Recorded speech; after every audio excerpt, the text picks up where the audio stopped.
आज का हमारा टॉपिक है हीट। आखिर हीट कहते किसे हैं? Heat is intimately connected with the motion. It is total kinetic energy of the molecules atoms make up a system.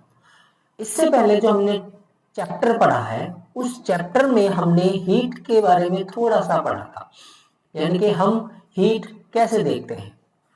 तो जब हमने देखा था कि घर्षण होने से भी हीट डेवलप हो रही थी, और हमने वहां पे मोशन के बारे में भी थोड़ा देखा था, फोर्स के बारे में समझा था, जब बल लगती है तो किस तरह से होता है।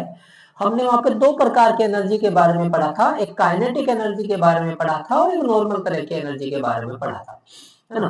तो हीट क्या है? एक उष्मा कह सकते हो, उसे हीट कह सकते हो। ये हमेशा अपने जो गति होती है, जो मोशन होती है, उसके साथ कनेक्ट रहती है, और यह एक प्रकार की टोटल काइनेटिक एनर्जी होती है जो मोटर्स में चलती है, जिसमें मॉलिक्यूल्स होते हैं जो हमेशा एक सिस्टम बनाते हैं।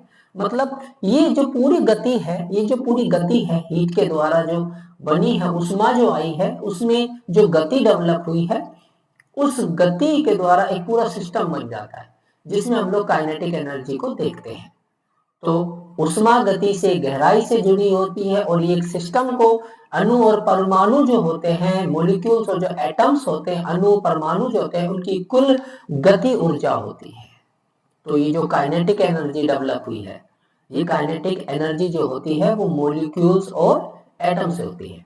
दूसरा यहाँ पर है टेम्परेचर। टेम्परेचर इज कैरेक्टराइज, अब कैरेक्टराइज का मतलब होता है विशेषताएं।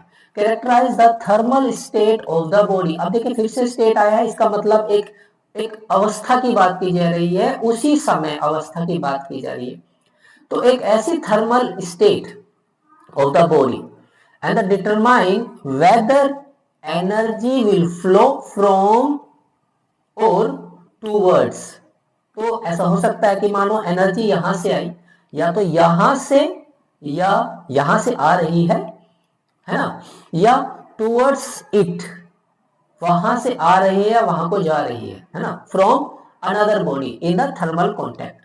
तो तापमान जो होता है ना, हमेशा वो किसी भी वस्तु की उष्मीय गति को बताता है, उष्मीय गति को, थर्मल स्टेट को बताता है, और ये तय करता है, डिटरमाइन तय करता है कि उष्मा यानी कि एनर्जी, एनर्जी चाहे तो वो किसी दूसरी वस्तु से, फ्रॉम, चाहे तो दूसरी वस्तु से, या वस्तु की ओर, या वस्तु की ओर। तो क्या हुआ, एक ऐसी उष्मा की, उष्मा की एक ऐसी स्थिति को बताता है तापमान।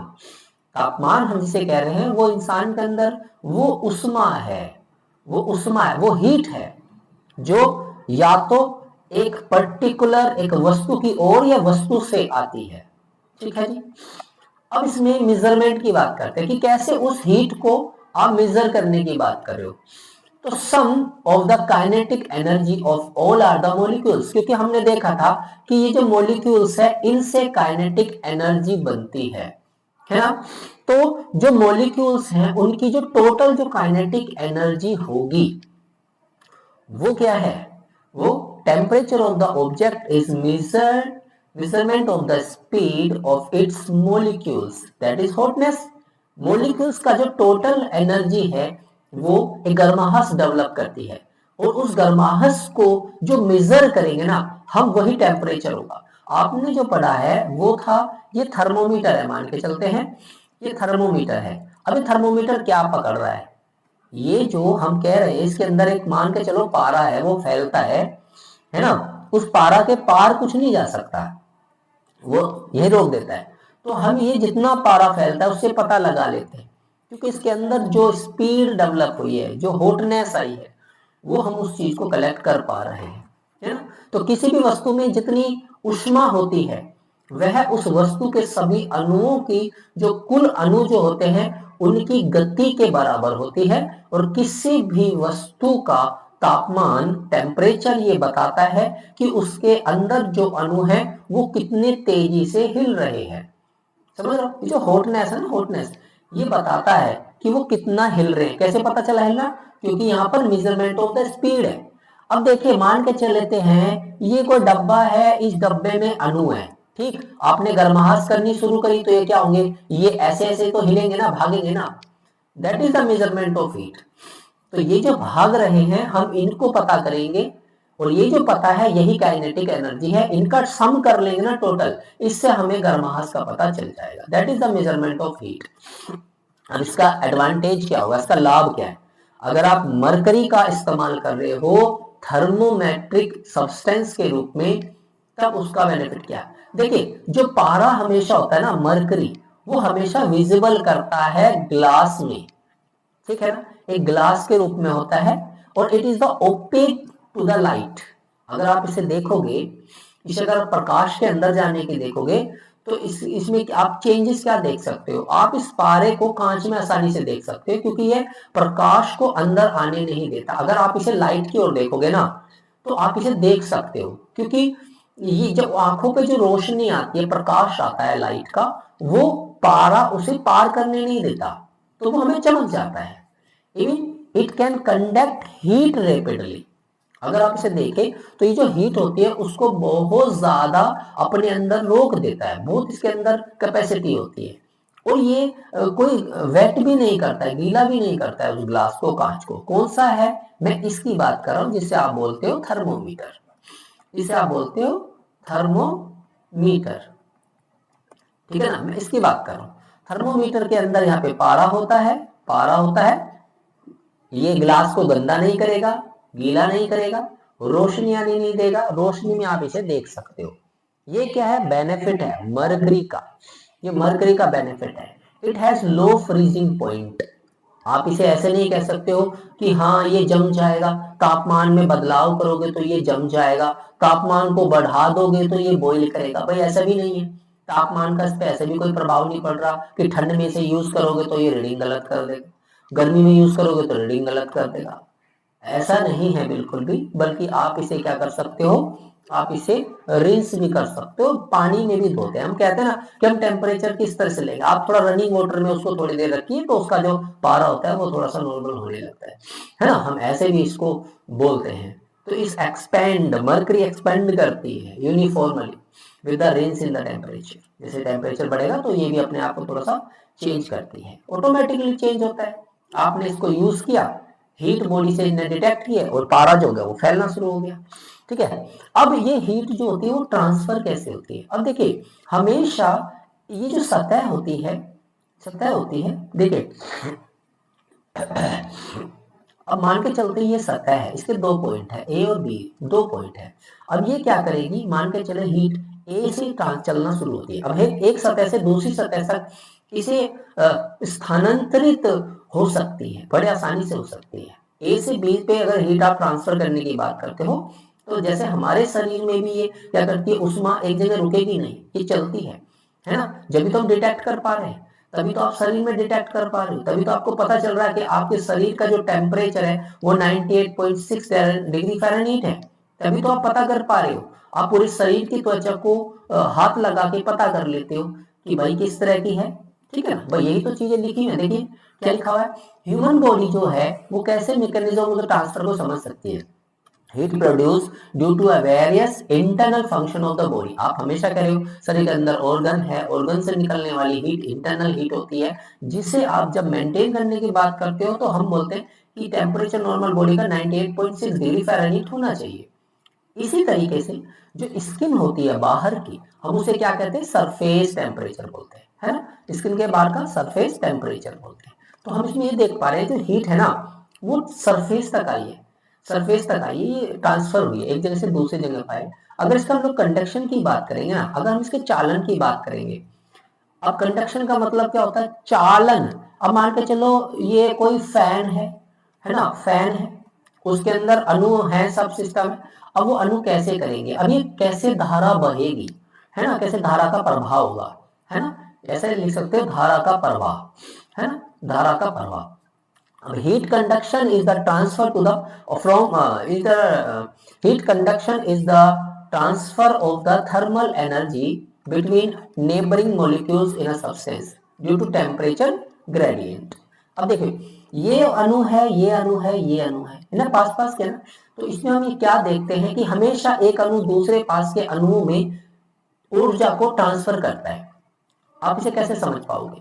फिर वही वाली बात, वो वाला पुराना मैंने पिछली क्लास में बताया था, ये एक डब्बा है, इसमें आप नीचे हीट कर रहे हो, ये अणु है, तुरंत ये हिलने डुलने लगेंगे, जब एक दूसरे से लगेंगे तो ट्रांसफर होगी हीट। तो ये हमेशा उच्च तापमान वाले स्थान से निम्न तापमान वाले की ओर बढ़ती है। हीट एक में है, दूसरे में नहीं है, तो जिसमें हीट है वहां से हीट दूसरे में ट्रांसफर होती है, और तापमान का जो अंतर होता है वो कम करने का प्रयास करती है। और क्यों? क्योंकि एक में हीट ज्यादा है तो दूसरे में वो ट्रांसफर कर देती है। और अगर इसी कंडक्शन की आप बात करें तो इसकी आवश्यकता होती है, क्योंकि इसके लिए ना पदार्थ का कोई भी बड़ी गति कह लो, है ना, उसकी होने की जरूरत नहीं होती है, क्योंकि इसमें ना दोनों की सतह होती है और वो एक दूसरे के संपर्क में होना ही काफी होता है। तो यहाँ पे हम देख पा रहे हैं, always take a place from the one region to higher temperature to a lower temperature. एक में अणु में तो ज्यादा टेम्परेचर है, हीट ज्यादा, दूसरे में हीट कम है, तो वहां से हीट दूसरे में ट्रांसफर हो जाएगी और ये इक्वल कर देगा, क्योंकि वो चाहता है कि जब तुम भी ठंडे हो, दूसरा अणु ठंडा है तो मैं ही क्यों गर्म होना है, या मैं गर्म हूं तो तुम्हें क्यों ठंडा होना है, तुम भी थोड़ा सा हीट मेरे से ट्रांसफर करो। तो हीट एक जगह से दूसरी जगह पर ट्रांसफर हो जाती है, दैट इज द कंडक्शन, है ना। हीट का कंडक्शन है, हीट गर्माश का धारा का प्रवाह है, जो वहां पे हीट है ना, गर्म, मैं धारा वैसे नहीं बोल रहा हूँ, ये जो गर्म है, जो यहाँ पे हीट जो है उसका प्रवाह की बात कर रहा हूँ, है ना। Conduction needs a matters and does not require any bulk motion of the matters. बहुत बार हम सोचते हैं बहुत ज्यादा बल्क में होगा तो होगा, नहीं नहीं, आसपास के अणु होंगे तो उसमें वो ट्रांसफर हो जाती है। अगर इस कंडक्शन की, चालन की आप बात करते हो, हीट के चालन की, अगर उसका एप्लीकेशन देखोगे तो हम यहाँ देख सकते हैं कि जैसे कि मरकरी की आप बात कर रहे थे, mercury is a good conductor of a heat, है ना। हीट के लिए हम गुड कंडक्टर कह रहे हैं, क्यों कह रहे हैं? क्योंकि जो थर्मोमीटर होता है, हम उसमें ये बात कर रहे थे कि यहाँ पर है, जैसे हीट आई ये फैलना शुरू हो जाता है, ये एक जगह से दूसरी जगह पे जाना शुरू हो जाता है, तो ये एक्सपेंड करता है बहुत ही ज्यादा रैपिडली तरीके से, which slightly increase in the temperature. जैसे टेम्परेचर चेंज होगा तो ये फैलना शुरू होगा, और ये कंडक्टर की तरह का रोल निभाता है, जो नर्सिंग में और थेरेपीज में ज्यादा यूज होता है। और जब कभी नेसेसरी एक होता है इसका, तो ये heat slowly to external portal of the body की तरह से काम कर रहा है, और हमेशा एक पुअर कंडक्टर की तरह से ये यूज होता है। अगर देखो, पुअर कंडक्टर आप किसे कहते हो? एग्जाम्पल के रूप में अगर आप ये सोचते हो कि शरीर की सतह पर कैसे आप अगर शरीर को हीट करना चाहते हो, आप कैसे हीट करोगे? देखिए, आप रबर की एक बोतल का जानते हो ना, रबर की बोतल होती है, आप उसमें थोड़ा सा पानी डालिए, थोड़ा कम गर्म डालिए, तो क्या वो ज्यादा गर्म हो जाएगी? नहीं हो जाएगी, जितना ज्यादा डालोगे उतना गर्म होगा। तो rubber is a such poor conductor है, क्योंकि आप इसे जितना स्लोली स्लोली करोगे ये उतना ही ज्यादा हीट होगा, जितना ज्यादा गर्म पानी डालोगे उतना ज्यादा गर्म होगा, चाहे आइस कैप ही क्यों ना हो, है ना। तो यहाँ पर हम कुछ और देखने को मिल रहा है हम लोग को, है ना। ऊपर आप देखो, मरकरी को एक गुड कंडक्टर बोल रहे हो हीट का, और यहाँ पर इसको क्या कह रहे हो? रबर को पुअर कंडक्टर बोल रहे हो। तो मरकरी किसका एग्जाम्पल हुई? गुड कंडक्टर का, और रबर किसका एग्जाम्पल हुआ? पुअर कंडक्टर का, ठीक है। तो गुड कंडक्टर, हीट के वजह से मरकरी फैल रही है, अपना चेंज कर रही है, तो वो गुड कंडक्टर है। रबर ऐसा नहीं करती, रबर में हल्का गर्म पानी डालोगे वो कम फैलेगा, क्योंकि कम गर्म होगा। कन्वेक्शन क्या होता है इसका? है इसका स्थानांतरण करने का, इसे मैं लिख देता हूं, स्थानांतरण, यानी कि जो बहाव का जो तरीका वो क्या है? It is possible in the fluid, liquid और गैसेस। सबको पता है अगर लिक्विड होगा तो आसानी से बहेगा, है ना।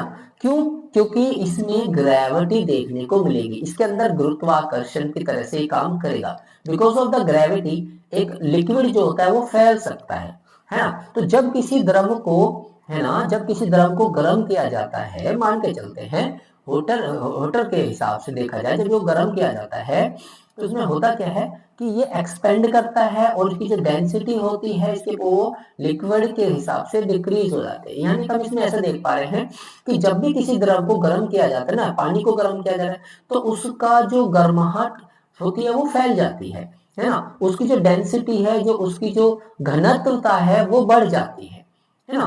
तो इस शक्ति का जो कारण क्या है? गर्म भाग हल्का होने के कारण ऊपर उठता है, गर्माहट जो है वो ऊपर उठता है, हल्का होने की वजह से ऊपर उठता है। आप नॉर्मल देखेगा, आपने पानी गर्म किया और जैसे थोड़ा सा भाप आई, वो तुरंत पानी नीचे है ना, पानी नीचे है, उष्मा बनी, एक हीटर पानी गर्म हुआ, एक मॉलिक्यूल एक थोड़ा हीट हुआ, उसने दूसरे में ट्रांसफर किया और वो गर्म हल्की भाप फैलने लगी, ठीक है ना, निकलनी शुरू होगी। That is a conductor conduction.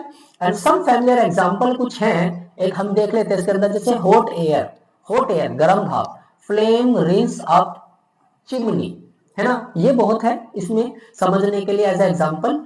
आप कन्वेक्शन की बात करेंगे, हीट कन्वेक्शन की, हीट के स्थानांतरण की, तो आग नीचे जली है और वहां से धुआं ऊपर निकल रहा है, भाप निकल रही है। वही मैं अभी बात कर रहा था, आपने पानी रखा है एक छोटे से बर्तन में, वो धीरे धीरे आग जलेगी उसके नीचे और उसमें से भाप निकलनी शुरू होगी, ठीक है। अब इवेपोरेशन क्या होता है, वाष्पीकरण, है ना, वाष्प का निकलना। देखिए वाष्पीकरण का मतलब होता है कि मानव शरीर से जो उष्मा हीट वाष्पीकरण के कारण भी खो जाती है। बहुत बार हम क्या कहते हैं कि भाई हमारे शरीर से हीट कैसे बाहर निकली, तो अचानक से वाष्पीकरण होगा। जैसे आप सांस लेंगे, है ना, परस्पिरेशन है पर रेस्पिरेशन है, हमेशा रेस्पिरेशन लेंगे, यूरिनेशन है, बाय डेफिकेशन है, या बॉडी पार्ट को एक्सपोज करने की आप बात करोगे तो भी। जैसे बहुत बार आप देखते हो किसी को बुखार चढ़ गया, है ना, आप कपड़े निकाल दो, पंखा चला दो, तो गर्माहट ना कम होने लगती है, तो हीट कम होने लगती है। ये वही तरीका है। इस प्रक्रिया में आप देख क्या रहे हो, loss of the heat in this process, आप इस प्रक्रिया में क्या देख रहे हो, है ना, ड्यू टू इवेपोरेशन, आप इसमें वाष्पीकरण में क्या देख रहे हो, है ना, वाष्पीकरण में क्या देख रहे हो, वाष्पीकरण की वजह से होता है, वाष्पीकरण की वजह से होता है, यहाँ पे वाष्पीकरण है। एक व्यक्ति को बुखार चढ़ा है, आप उसे भर्ती कर देते हो अस्पताल में और वहां पर आप देखते हो, हम लोग बोलते हैं इसे कपड़े खोल दो इसे क्योंकि गर्मी ज्यादा लग रही है, और पंखा चला दो या ठंडे पानी की पट्टियां रख दो, है ना। ऐसा करने से हुआ क्या है, ऐसे करने से वेपोराइजेशन हुआ है ना, वेपोराइजेशन है, वाष्पीकरण हुआ है, इवेपोराइजेशन है, वेपोराइजेशन हुआ है। और ऐसे केस में हमेशा उसी गर्माहट खत्म हो जाती है, क्योंकि यहाँ पे वाष्पीकरण सभी तरल पदार्थों में देखने को मिल रहा है। इसमें हमेशा जो अणु होते हैं इसके अंदर वो बदलते रहते हैं और अपने स्वभाव को बदल देते हैं। इसका इफेक्ट देखिए, अगर पदार्थ पर ऊष्मा का क्या प्रभाव पड़ता है, हम कह रहे हैं कि पानी है, लिक्विड है और एक हीट है, उसका क्या प्रभाव देखने को पड़ेगा। तो यहाँ पर प्रभाव में कुछ बदलाव समझेंगे। जैसे कि मैं बड़ा एग्जाम्पल देता हूं, अगर हीट कम है तो वो कम बदलेगा, ऐसा कह सकते हैं। अगर आप एक पानी भरोगे पतीले में, पानी भरा है किसी बर्तन में, उसके नीचे आग लगा दोगे तो जितनी आग बढ़ेगी वो उतना ज्यादा फैलने वाला है। बड़ा ही सिंपल है। अब देखिए, there is a known of effect of the heat difference matter like a lower temperature में बदलेगा और इंक्रीज द टेम्परेचर, उस दोनों में बदलेगा। अब इसमें फ्रीजिंग की बात है। फ्रीजिंग का मतलब होता है जब आप 0 डिग्री सेंटीग्रेड पर जाएं या इसे माइनस की ओर लेके चले। बड़ा ही सिंपल सा बात है। वेपर प्रेशर क्या होगा जब आप इसे प्लस में लेके जाना शुरू करें। बड़ा ही सिंपल, इसमें कुछ नहीं करना है। अगर टेम्परेचर माइनस में गया तो फ्रीजिंग की ओर बढ़ेगा, अगर टेम्परेचर प्लस में गया तो हीट प्रोड्यूस होगी। सिंपल सा है, इसमें कुछ नहीं है। ऐसी बॉइलिंग पॉइंट है यहाँ पर, हीट ऑफ द फ्यूजन है। अभी फ्यूजन क्या होता है बताएंगे। अभी बॉइलिंग पॉइंट के बारे में हम समझते हैं। पानी रखा है आपने, वहां पे boiling point of the liquid है, यानी कि बॉइल हो रहा है पानी। यहाँ पे टेम्परेचर एट, जो टेम्परेचर वहां का which is vapour pressure is equal to atmospheric pressure. यहाँ पे जो बॉइल होता है इसमें एक दबाव होता है, इसका जो वाष्प होती है, वाष्प जो धुआं निकल रहा है, उबलते पानी से जो धुआं लगा रहा है, उसका दबाव और वायुमंडल का जो दबाव है बराबर हो जाता है। अब जब ऐसे होगा तो जो भी तरल होगा ना वो एक गैस के रूप में बदलेगा। हमेशा जो तरल होगा वो गैस के रूप में बदलेगा। तो जो पानी हीट हुआ, बाहर का दबाव दोनों बराबर हो और गैस के रूप में बदल गया। बड़ा सिंपल है। फ्यूजन में यहाँ पे हम कुछ और देखने को मिलेगा। जो नंबर ऑफ द कैलोरीज हैं उसे प्रोड्यूस करने में मोलिकुलर सेपरेशन की जरूरत पड़ती है ना, मोलिकुलर सेपरेशन की जरूरत पड़ेगी। और यहां पर ये material will pass from the solid to a liquid state as a melting point. बड़ा ही सिंपल है, बहुत ही सिंपल, इसमें समझ में आया। इसमें हम फ्यूजन को क्या कह रहे हैं, एक मॉलिक्यूल है, जब आप इसे पिघलाओगे ना, आप इसे पिघलाओगे, पिघलाएंगे, है ना, पिघलाए, तो ये टूटने लगता है, ठीक है, ये टूटता है, दैट इज द फ्यूजन, ये टूट जाता है, तो ये कैलोरी में टूटता है ना, फ्यूजन हो रहा है, हीट हमारी बॉडी में टूट रही, थोड़ा अभी थोड़ा थोड़ा थोड़ा करके, ये क्या है, एक वाष्प के रूप में वहां ऊपर बॉइलिंग पॉइंट में देख रहे हैं, दोनों का दबाव बराबर हो जाता है तो भाप निकलती है, यहां पर जो मॉलिक्यूल्स हैं वो टूट रहे हैं, तुरंत मेल्ट हो रहे हैं, ठीक है। Heat of the solidification, heat of the solidification में हम क्या देखते हैं, जब जो तरल होता है वो ठोस में बदलता है तो उसकी उतनी ही मात्रा में उष्मा कैलोरी उससे बाहर छोड़ती है, जितनी उष्मा ठोस से तरल में बदलने में अवशोषित होती है। बड़ा ही सिंपल सा है, देखिए मान के चले ये सॉलिड है, अगर आप इसे पिघलाओगे, मान के चलते एग्जांपल इसके दो मॉलिक्यूल बने, है ना, अब ये दो मॉलिक्यूल पड़े हैं, अब मैं इसे जमाऊं तो ये वापस मिलके एक ही तो बनाएंगे, ये है सॉलिडिफिकेशन। सॉलिडिफिकेशन क्या हुआ, जैसे ही आप पिघलाओगे एक मॉलिक्यूल के, उसके दो बनते हैं एग्जांपल में, रिलीज होता है उसके अंदर से, तो ये तुरंत क्या होगा, उसको सॉलिड बना देता है, ये है सॉलिडिफिकेशन। ऐसी वेपोराइजेशन होता है। 1 ग्राम तरल को अगर अगर नंबर ऑफ द कैलोरीज की आप बात करोगे तो 1 ग्राम ऑफ द जो लिक्विड होता है वो टेम्परेचर से गैस के रूप में बदल जाता है, that is heat of vaporisation, है ना। किसी पदार्थ का अगर 1 ग्राम तरल जो होता है, ग्राम तरल की अगर आप बात करो तो एक निश्चित तापमान पर अगर आप उसे थोड़ा सा गर्म करोगे, निश्चित तापमान पर, तो उसमें से धुएं उठने लगते हैं, दैट इज द वेपोराइजेशन।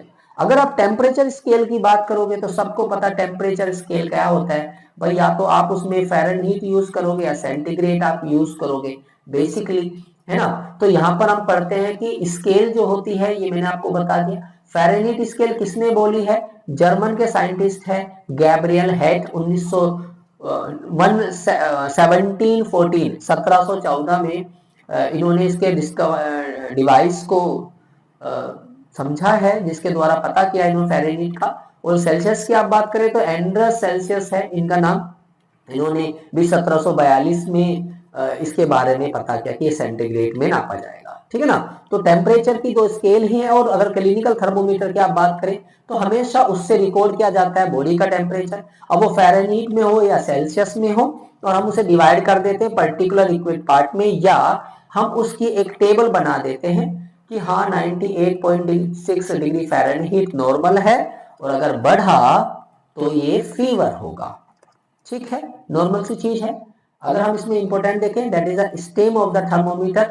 अब ये जो थर्मोमीटर है ये इस तरह से होता है ना, ये हमें पता है, ये है steam, steam of the thermometer. ये क्या, एक कर्व्ड सरफेस एरिया होता है, मैग्नीफाइज होता है नंबर ऑफ द स्केल, उसी के बारे में यहाँ पे स्केल होता है, आप स्केल देखते हो, एक फ्लैट सरफेस होती है और ये रोल की तरह से भी होता है, तो इसमें अलग अलग है, फ्लैट सरफेस है, किनारे घूमे हुए हैं, इस तरह का सा ये हमारा देखने को मिलता है, ठीक है। इसके आगे की ओर अगर आप देखोगे तो एक व्हाइट कलर का पीछे बैकिंग होती है, बिल्कुल पीछे से बंद कर दिया जाता है, ठीक है जी, और आगे ये बल्ब लगा दिया जाता है ना, ये बल्ब सरफेस। तो थर्मोमीटर का एक डिस्क्रिप्शन दिया गया है, क्लिनिकल थर्मोमीटर अलग अलग जगह से, ओरल थर्मोमीटर एक चेकिंग का तरीका है ना, इसमें मरकरी होती है, रेक्टल थर्मोमीटर है, क्लिनिकल थर्मोमीटर है, तो अलग अलग प्रकार के थर्मोमीटर होते हैं, बल्ब होता है, स्टीम होता है, बॉडी होती है, मरकरी होती है, वो फैलती है ना।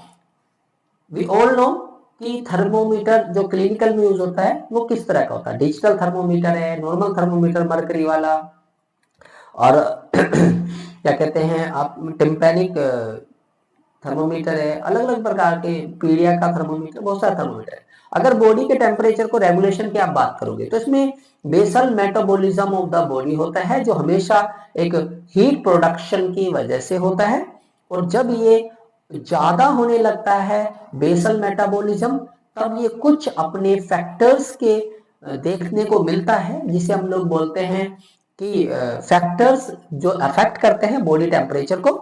अगर हीट लॉस होती है तो हम इसमें देखते हैं कंडक्शन, कन्वेक्शन, रेडिएशन, इवेपोरेशन को देखते हैं। हीट लॉस हो रही है शरीर से, शरीर गर्म हुआ, हीट लॉस हुई, एक अणु में से निकल गए, हीट बॉडी से बाहर चली गई, ठीक है। और जो ऐसा करने के बाद में अगर हम देखें कि आगे टेम्परेचर इज रिमेन कांस्टेंट, अगर ऐसी कंडीशन है कि हाँ टेम्परेचर बना हुआ है तो heat should be lost at the same rate, यानी कि ह्यूमन बॉडी एक employ more than one of the mechanism to the transfer heat to the surroundings. हमेशा टेम्परेचर को आप देखोगे बदलते हुए देखोगे हमारे बॉडी के अंदर, है ना, एक एनर्जी लॉस्ट होते हुए देखोगे, एनर्जी थोड़ी सी बच भी जाएगी। तो ये सब क्या एक रेगुलेशन है हीट का, जिसमें मैकेनिज्म यूज होगा कंडक्शन, कन्वेक्शन, रेडिएशन, इवेपोरेशन। हमारे शरीर से 4 तरीके से हमारे शरीर से क्या है हीट प्रोड्यूस होने लगती है। अब चाहे स्वेटिंग के मात्रा में कहो या वैसोडाइलेशन का इसमें रोल बोलो, ठीक है। अगर आप हीट का इस्तेमाल करना चाहते हैं फॉर स्टेलाइजेशन, आपको देखा होगा एक स्टेलाइजर होता है, स्टेलाइजर में सामान रखा जाता है, उसमें भाप छोड़ी जाती है और स्पेसिफिक उसका टेम्परेचर यूज होता है। अगर उस टेम्परेचर को अगर आप 30 मिनट्स तक रखते हो आइडियली तो स्टेलाइजेशन वो कर देते हैं। एक होता है आपका ड्राई हीट, ड्राई हीट में हमेशा सनलाइट का इस्तेमाल किया जाता है, अल्ट्रावायलेट रेज का इस्तेमाल किया जाता है। एक होता है ऑटोक्लेव, जिसमें हम लोग क्या बोलते हैं मिस्ट के रूप में इस्तेमाल करते हैं, या कह सकते हैं भाप का इस्तेमाल करते हैं, है ना। ऑटोक्लेव डिवाइसेस का इस्तेमाल करते हैं। क्लोज, इसमें चैम्बर होता है जिसमें हम लोग इस तरह के बॉक्सेस रखते हैं जिसमें स्टीम के माध्यम से रखते हैं। ये सारी चीज है क्या, हम हीट का इस्तेमाल करते हैं स्टरलाइजेशन प्रोसेस में हॉस्पिटल के अंदर, ठीक है। जिसका एक ही पर्पज होता है कि हम जो बैक्टीरिया होते हैं उनको हम किल करें, पूरी तरीके से एलिमिनेट करें, ताकि चाहे बेडशीट हो, ग्लासवेयर आइटम्स हो, कोई भी आइटम्स हो, हम उनको स्टरलाइज कर दें। फिर एप्लीकेशन में हम कुछ प्रिंसिपल्स का भी इस्तेमाल देखते हैं जिन्हें हम नर्सिंग में इस्तेमाल करते हैं, जैसे कि हम पैथोफिजियोलॉजी को देखते हैं, थोड़ा सा चेंजेस, जैसे किसी बच्चे को हाइपोथर्मिया हुआ तो क्या करेंगे, हीट स्ट्रोक, अगर किसी को फ्रोस्टबाइट हुआ तो हम इसमें बॉडी में टेम्परेचर के रेगुलेशन को देखते हैं। अचानक से बाहर से आ रही एक हीट ने हमें प्रभावित किया, अगर हीट और कोल्ड एप्लीकेशंस का अगर आप इस्तेमाल करने की कोशिश करते हैं, एग्जांपल है जैसे कि मान के चलो आप कह रहे हो कि भाई किस कंडीशन में हम हीट प्रोवाइड करें, है ना। तो अगर बाल छोटे बच्चे को अगर मान के चलो ठंड लग रही है तो क्या आप उसे एक्सटर्नल हीट नहीं देंगे, हम छोटे बच्चे को माँ से इसलिए कंगारू मदर केयर का इस्तेमाल करते हैं थोड़ा हीट भी मिले, दैट इज आल्सो। इंसान को जरूरत है, हाइपोथर्मिया हो गया तो हम उसको ब्लैंकेट उड़ा देते हैं, तो हीट रेगुलेशन करने के लिए ही तो कर रहे हैं। ऐसे ही कोल्ड एप्लीकेशन भी होती है, डिपेंड करता है किस चीज से, जैसे किसी को दर्द हुआ, है ना, इन्फ्लेमेशन, इंजरी हुई, तो हीट या कोल्ड, है ना, कोई भी एप्लीकेशन का हम इस्तेमाल कर सकते हैं। इंजेक्शन लगाया, कोल्ड एप्लीकेशन का इस्तेमाल कर देते हैं।